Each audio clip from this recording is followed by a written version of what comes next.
You're listening to the Nerd to Know Media Network.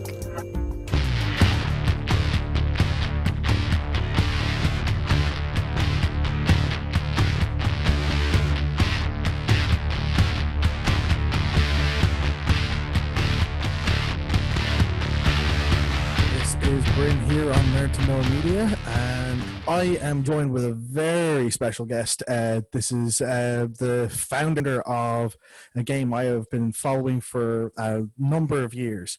It's Dangerous Dave Wishnowski. I sure hope I'm saying that correctly. How are you, Dave? Man, I'm good, and my wife is gonna absolutely love it that you call me Dangerous Dave. That started out as somebody like teasingly called me that. I forget who. Yeah. Because, we're a wrestling game company, so someone like Dangerous Dave, and then It works. It started to stick. Yeah, so it's one of those things. But hey, yeah, man, totally glad to be here. Thank you so much for the invite, man. I never turn down an opportunity to talk video games and wrestling and all that kind of shit with anybody that wants to, torture themselves enough to actually spend time talking to me about it. So yeah, glad to be here. So look, happy to extend the invite. This was something for long-term listeners for the show. Myself and my co-host Dara used to do a wrestling show, and we had talked about getting game developers on then, but we weren't sure if it was going to fit with the format we had when we were doing the international desk for WrestleView. But since things have gone the way we moved into a more wide area of doing more than just wrestling, got more scope to do interviews of a wider range, but we still had a couple of things left in that bucket list that we had to cross off, this being one of them. So please tell the listeners at home a little bit about how you got into game development, and then specifically where the idea for this game came from. I had no intention to get into game development. It was an absolute accident. One of those things where your life just changes because someone dares you to do something on an internet forum. Back in the day, man, for those who don't know the story, I was one of those guys that was really into wrestling video games back in the days of, the old N64 games, Revenge and WrestleMania 2000 and No Mercy.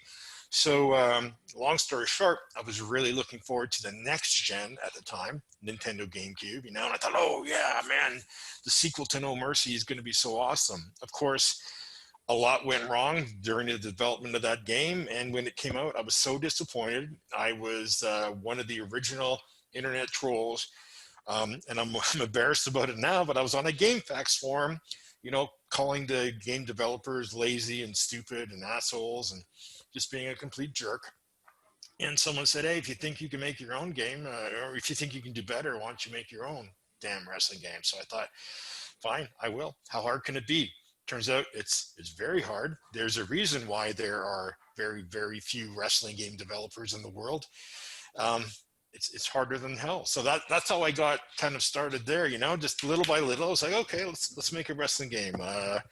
Let's see, what do I got to do? I'm going to have to design something. I'm going to have to hire an artist. I'm going to have to hire a programmer. Well, I guess I'm going to have to learn, how to start a business. I guess I'm going to learn how to fund a business and all that stuff. So I went from just being a guitar teacher out in Vancouver to kind of getting my MBA the hard way, learning how to fund and start and develop a video game. So it's been an unbelievable, crazy ride over the years. That's unreal. That's crazy though. I guess I've known a bunch of people who've kind of gotten into like doing stuff in creative works purely because someone, well, if you think it's so easy, why don't you do it?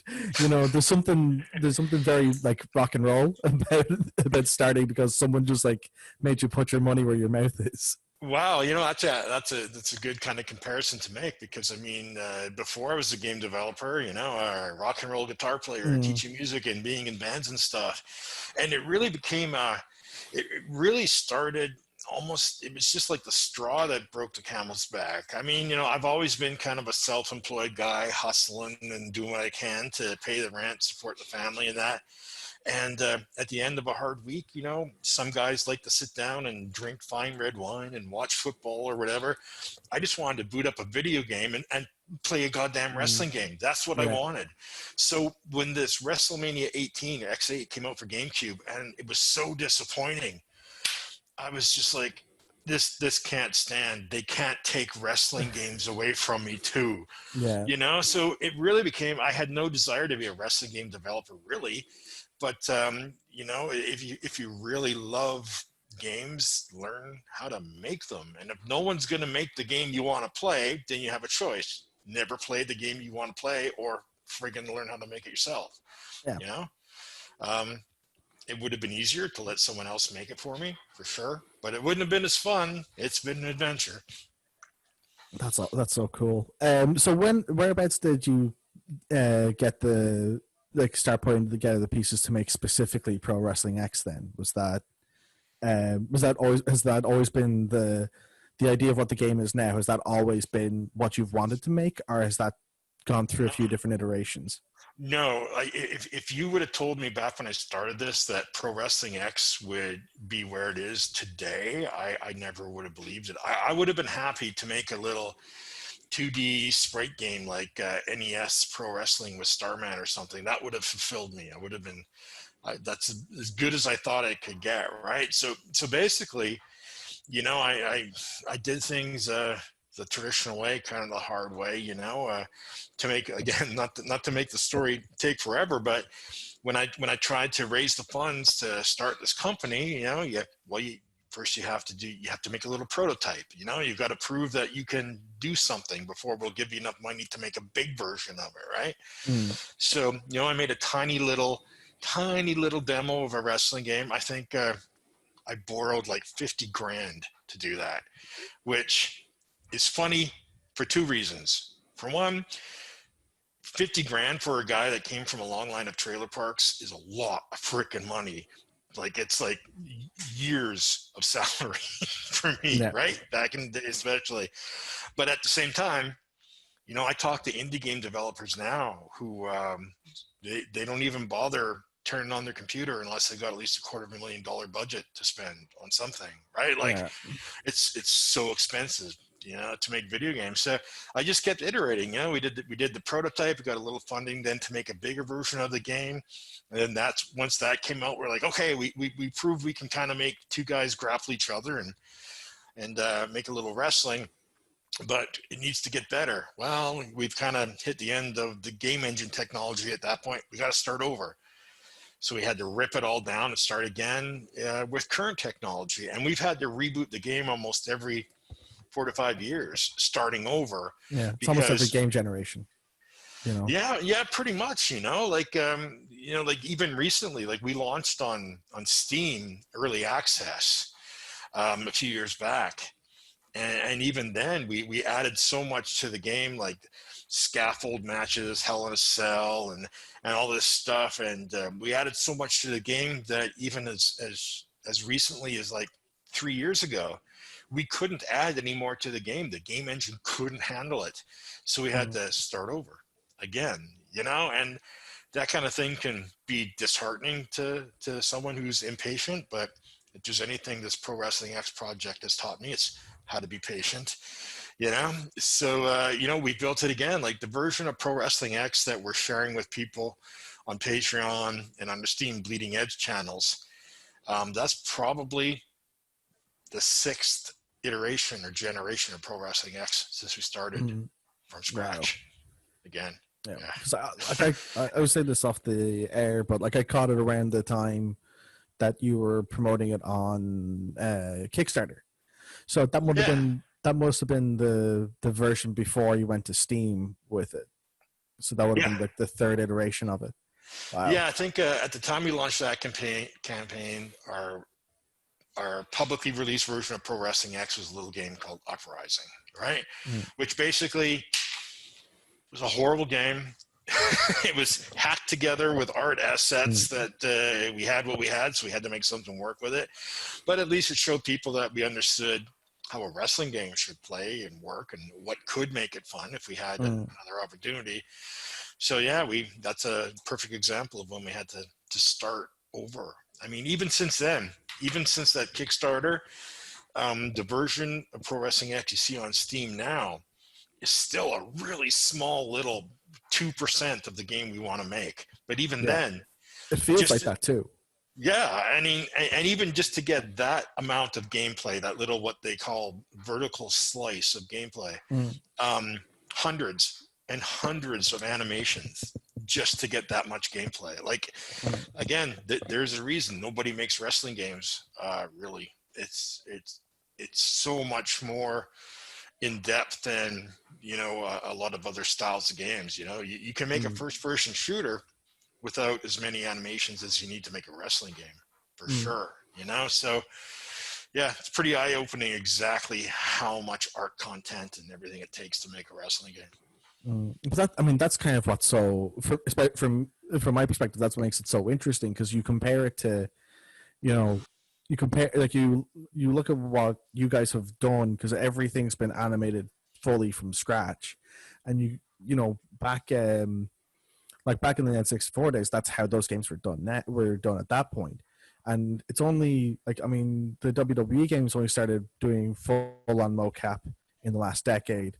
TNA was the first game that ever had full-on mocap done for it, and with the once you can see is that something that you would ever consider doing with this, or would you want to keep it keep it more to an older, keep it to more of a hand-drawn style animation, for lack of a better way of describing it?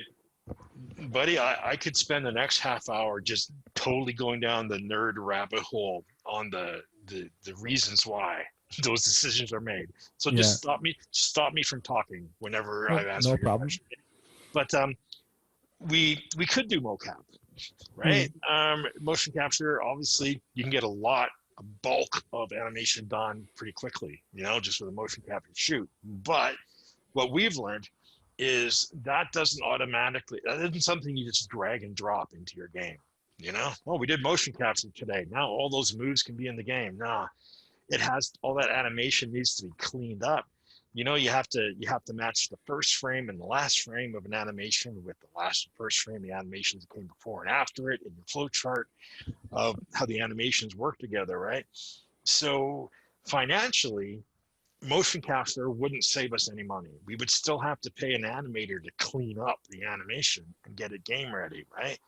So it doesn't really help us there. So we had access to an animator or two, so we just, again, did it in baby steps, one little animation at a time, and it turned out to be, I love doing it this way. I mean, motion capture also has a lot of limitations for a wrestling game. Motion capture works really great when you're just tracking one character, so it's great. It's great for entrances, and taunts and strikes and top rope moves. Where motion capture becomes almost unusable is when those two characters are too tightly grappled or intertwined. And what's most of a wrestling game? Submission moves, grapple moves. So again, you'd have to clean up that animation data.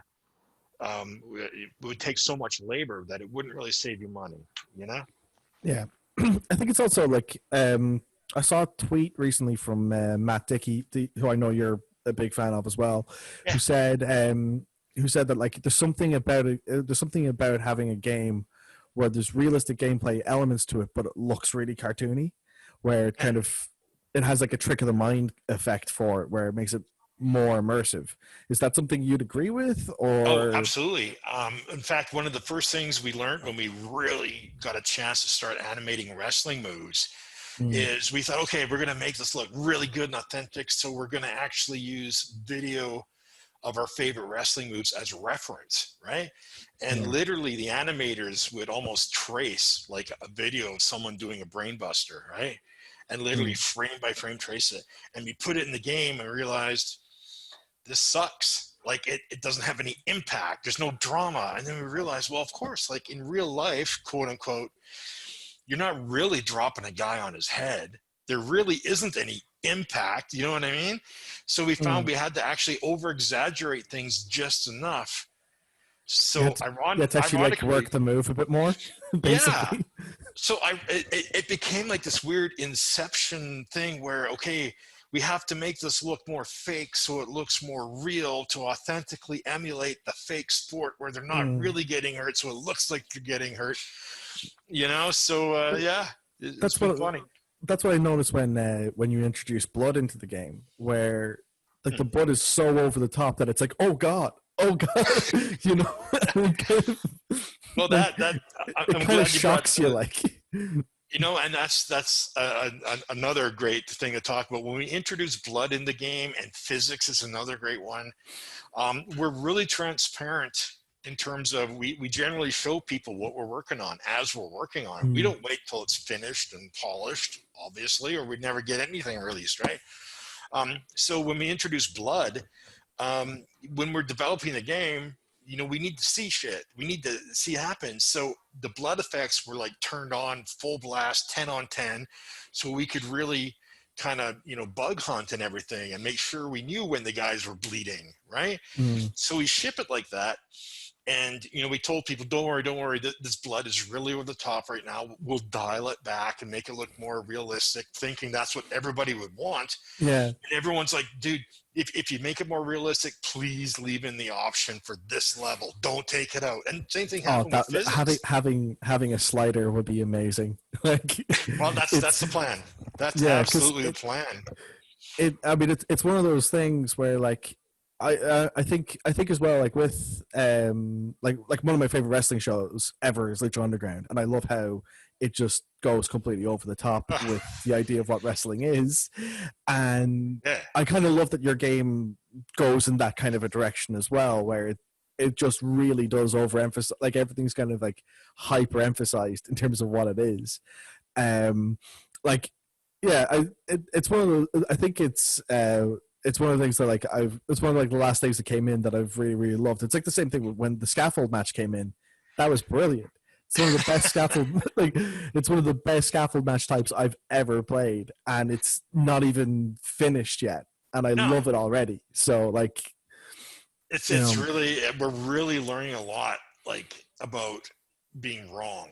Like so many times we've cringed. Like when we introduced ragdoll physics into the game, the idea was, let's have like really nice looking ragdoll knockouts. So when you knock a guy out, instead of him just falling down with a pre-animated fall down, let's do a little ragdoll so he kind of crumples realistically, right? But of course, again, when we introduced it, the programmer turned all of the physics like on full blast. So when a guy got knocked off the top of the cage, he didn't just fall realistically. He'd fly 20 feet through the air like a rubber chicken doing cartwheels, and it was hilarious when we showed people this, and we said, again, don't worry, we'll dial it back, make it more realistic, and everybody almost rioted saying, don't you dare, or like at least leave this as an option. So it's fun. We get to do stuff that the WWE games can't or won't, because they're kind of painted in the corner with their restrictions. So it's kind of fun pretending. It's almost like we just go to work every day pretending that we're working for Rockstar, making Grand Theft Auto wrestling or something, just making everything. It's fun. It's out. Like I think what you guys like one of the things that I love about playing it is, like, I remember watching the Kickstarter video, and I'd missed the chance to back on it then, and then when it came on to early access, I immediately was like, great, buying it now. And thank you, because I remember you were talking straight away about that you loved No Mercy, and that was very much the game that in the back of your mind that you wanted to emulate the most.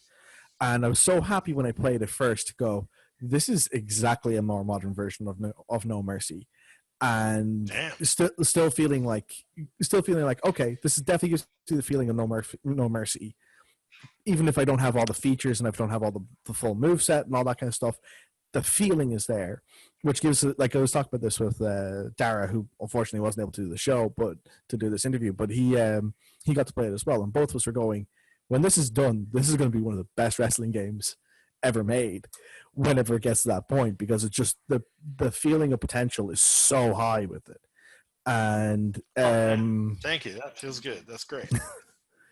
But yeah, like around the time when I started looking for this game, it's because got back into PC gaming, and I was looking for other wrestling games, and all I could really find was stuff like TEW, which is more on the management side and not really a wrestling sim. WWE didn't have games at the time, so was this something where you were thinking of it being like a gap in the market type of game, or was it something that you were just like more just going, this is something we're making, and when it's done, it's done?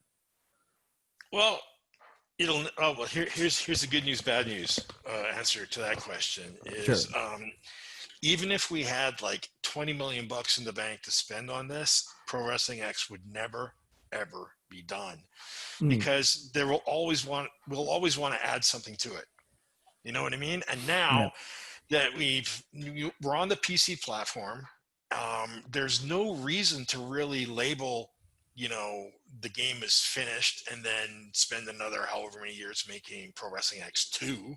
It doesn't need to work that way anymore. Like, we can keep adding and adding game types and match types and moves and features and arenas and everything to the game, so that it'll never ever really be done. And the great thing about the PC platform that really gives us the freedom to do that, and again, I could go off on a million tangents here, but the number one reason why we've been able to attract the kind of artist, animator, programmer, and kind of crew that we have isn't because people are getting rich making Pro Wrestling X. Quite the opposite, my friend. It's a labor of love for everyone involved, and the one thing that keeps people fired up about it, and why we've had this core crew for years now, is because they have the freedom to really contribute whatever the hell they want to the game. We can update the game whenever we want to on the platform. We don't have to ask our publisher's permission or get console, authority to release something. We can do whatever the hell we want as often as we want. Sometimes we've updated the game 3 times in a week, and that kind of freedom makes PC really is, the wild, wild west in terms of, game development, not only in terms of the freedom to publish, but I mean, we can set our own prices. We can raise them, drop them, make it free, make it $100. We can give away content. We can charge for updates. We can ask for, support, however we want, so it would be great. And we are entertaining some, opportunities to release something on the next gen consoles, but that'll be like icing on the cake. It's definitely no longer kind of like the holy grail goal is to get our game, on console. That might have been what it was back in the day. We started on PC out of necessity. But now, we're pretty happy. Just we could stay on PC forever and be completely satisfied, Yeah, I completely understand that. Like, that's like, I think that's one of the things that's like so unique about your game now, because like, I mean, it used to be like $10 US on Steam, and and then you changed the pricing recently, so that's like $1 on Steam. I think it's less than $1 in on the European market now, but and then you moved to Patreon. So, and that was also coinciding with your changing the engine. Was that all intended to happen simultaneously, or did it just happen that way? It might have been one of the most deliberate decisions and actions we've taken in a long time. When we released the game on Steam back in the day on early access, it was like very, very early access. There was nothing in the game but 2 wrestlers, a ring, no crowd, no audio, nothing. All you could do was punch a guy and give him a brain buster. I don't even think you could win a match. That's all. It was just a little tech demo, right? I remember that. And when we released that on Steam for the first few weeks or month or so, we were making good money, like thousands of dollars, right? Like, I don't mind being totally open about it. But ironically, over the last few years, as we built out the game and added all these features and wrestlers and moves and match types, revenues just trended down and down. So we're like, how is it that the bigger and better the game is getting, we're making less money to reinvest in developing the game, right? So we're like, look, man, this is the way the industry is trending. Very, very few games can just charge, one price for purchase and have it be a viable kind of revenue model. And I'm sorry if I sound like a marketing business douchebag with talking about this, but that's the reality of it, right? So we're like, look, either Pro Wrestling X is just going to die like a fart in the wind because we can't afford to hire our crew to work on it enough, right? Or I was like, you know what? Let's just bite the bullet. Let's drop the price, get more people kind of looking at it, getting more support, and then we can open a little Patreon and we can reinvest that money there. And we noticed that whenever we participated in a Steam sale, the stories are true. We made more money dropping the price to $1 during a Steam sale than we did when it was full price for $10, right? So it was like, we'll be able to develop more, right? And it's turned out to have been a very, very good decision in terms of keeping development going. Because, I mean, we went almost a year without a meaningful update to the game because we literally couldn't afford programmer, artists, animators, they have to work day jobs. These guys are AAA developers during the day. And, they're working crunch and overtime in their day job. And, they would contribute an hour or two a week trying to get things done. But it wasn't moving fast enough, right? So with this whole change, we've been able to get some more momentum. And now people are putting more time into it. We're actually, for the first time probably in 10 years, next week, the entire crew is going to be working full time again for a little bit, on the game together at the same time. We haven't been able to do that in like a decade, right? Wow. So I know that a lot of our longtime supporters, they're like, what the fuck, dude? I paid you $10 for your game and now you're dropping it to 99 cents. Now it looks like a cheap budget ass free-to-play game or something. So yeah, we didn't handle the communication very well. Notice whenever I say anything bad that we've done, I use the word we instead of me. It's interesting. But I think everyone will at least agree that you can't argue with the fact that we've been able to update more again, and we're porting over to a new engine. Everything's working much better, faster frame rates, more responsive. So yeah, I was right. Really good. Sorry, it's got a really, really good one-winged angel in it. Everything a boy could want. There's more coming, man. More coming. There's so much more coming. It's crazy. I can't wait to show everybody the stuff that we've been working on. We've done some stuff we haven't announced yet and tested some features. And I'm like a 14-year-old on the inside. Yeah. I mark out. I mark out over Pro Wrestling X more than anybody else. So I guess I'm the right guy to kind of be organizing things here, because if you didn't love it so much, you would have given up years ago. Yeah, absolutely, absolutely. Well, yeah, that's pretty much all my main questions. I've got one more little fun question.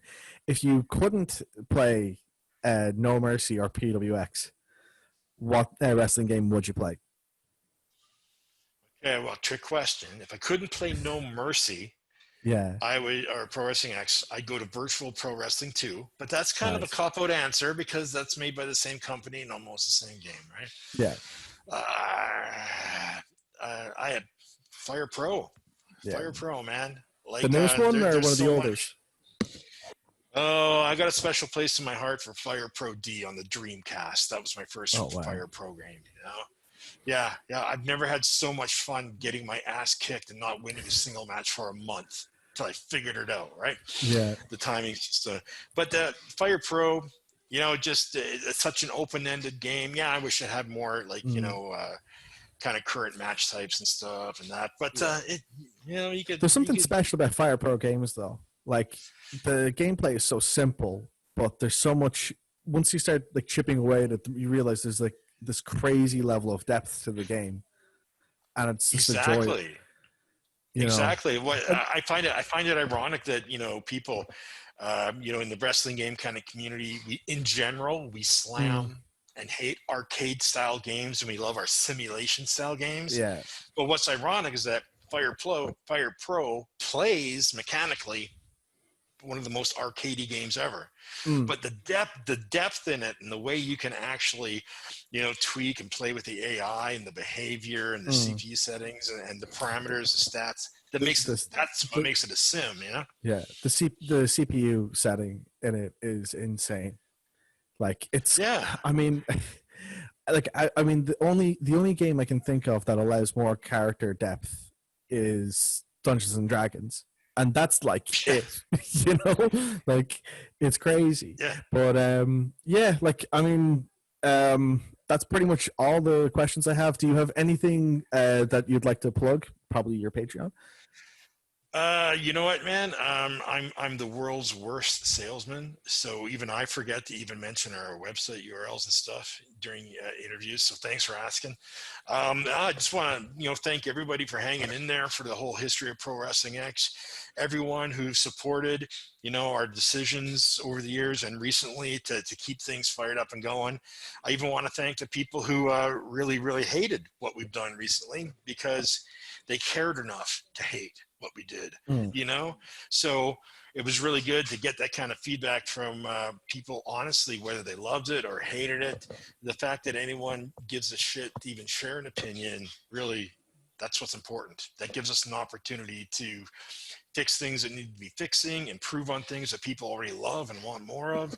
So, if you're new to the project and you're hearing about it for the first time, you can go to prowrestlingx.com. We're on Facebook at Pro Wrestling X and Instagram, and there's Patreon links and stuff. Again, worst salesman ever. Yeah. But we're all there if you want to check out what we're doing. I haven't had a chance to check out on Patreon. Do you have stretch goals set up, or is it straight up just the $1 a month? It's really simple. Yeah, it's really simple. We only accept $1, and it's simply, we have it set up that you don't even pay us the $1 unless we ship an update that month. So it holds us accountable. We're not just there taking money for the sake of taking money, and it helps inspire us and keep us rocking to deliver updates regularly, which is important. Only $1. I know people have asked, and some people have kind of changed their pledges on Patreon to give more than $1, and we appreciate that, but definitely not required at all. So it's fun. Patreon's kind of like a tip jar, people, you can still get the game on Steam and everything. You don't need to be a Patreon to get the updates and everything. Patrons, they just get them a few days early, and they get to throw us $1, and we get to reinvest that, and everything's freaking good and great because of it. So yeah. And again, you can find us on social media. Some days I'm really awesome at answering questions. Other times I totally suck at it, but we're pretty transparent. We answer most people, but most questions, and aren't afraid of anything. So it's all good. Awesome. So yeah, look, that's going to be it, everyone, for this edition of Nerd to Know Media. I've been Bryn. You can find me at Cast Brain Cast. That's with underscores in between the cast and Brain and then the second cast. So thanks so much, Dave, for joining us, and I'm sure we'll try and get you on the show again sometime in the future. So everyone, well, thanks again, Bryn. I hope. Bye-bye. Thank you. Join us at nerdtoknowmedia.com.